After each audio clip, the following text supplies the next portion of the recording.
A sleepless night in a quiet town turns into a nightmare when a young woman is captured by violent gangsters and her home becomes the scene of a deadly game.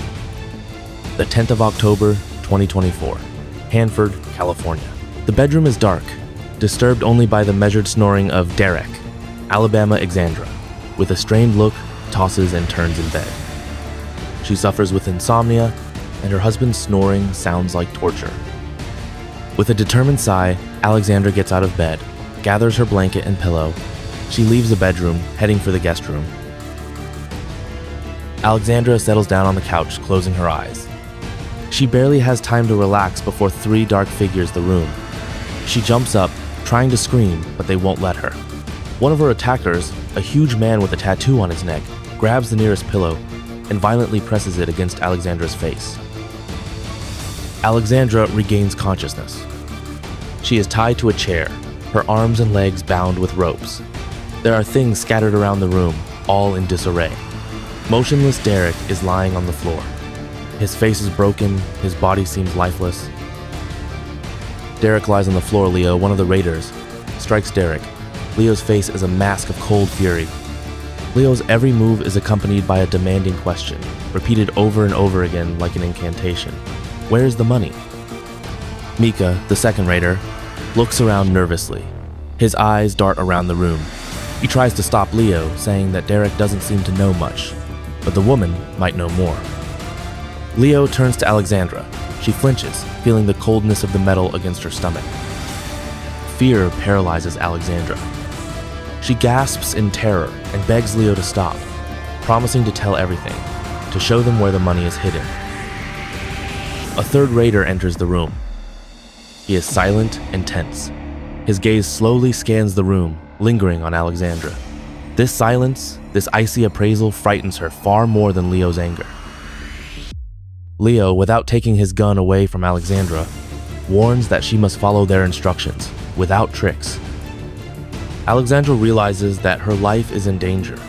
She must find a way out of this trap, but every step she will take could be last. Thus began this nightmare.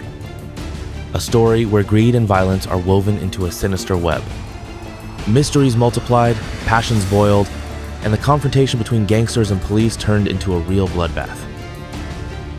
The dawn of the next day pierced the silence with a call at the police station.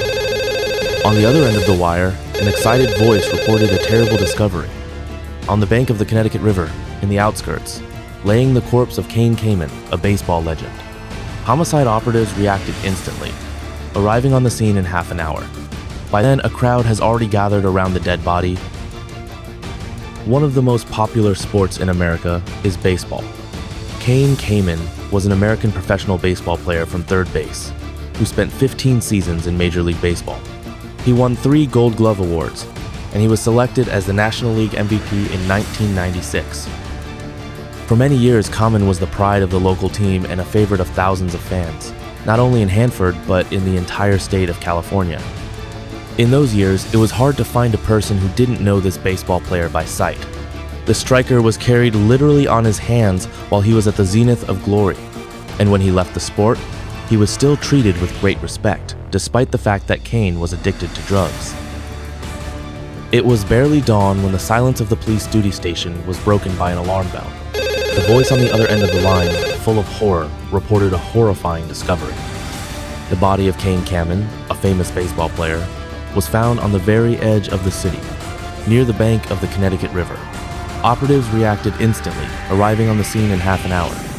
But by then, the dead body was already surrounded by a crowd of gawkers. It was barely dawn when the silence of the police duty station was broken by an alarm bell. The voice on the other end of the line, full of horror, reported a horrifying discovery. The body of Kane Kamen, a famous baseball player, was found on the edge of the city, near the bank of the Connecticut River.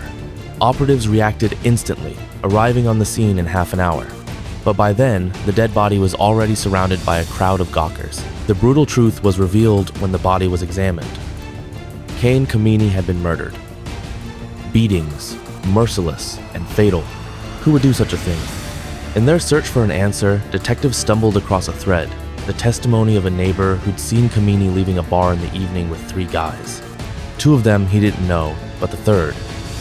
This third, according to the neighbor, strongly resembled the son of a local official, a certain Garrett. Detectives, throwing all forces to check the guy, found the son of the official is clean as a glass. No criminal record, no dirty connections. But what if he's not a witness, but part of the bloody mystery?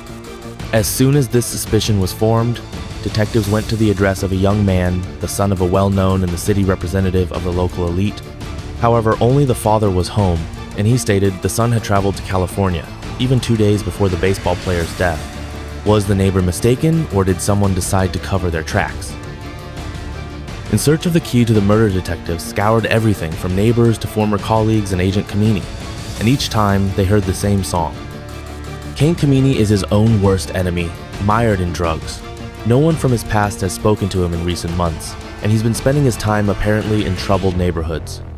The detectives, as if hypnotized, were ready to believe in a trivial fight that ended in tragedy, but something kept slipping away. Was it the truth, or a carefully constructed mirage? In the search for the killer, the investigation stalled, unable to move forward.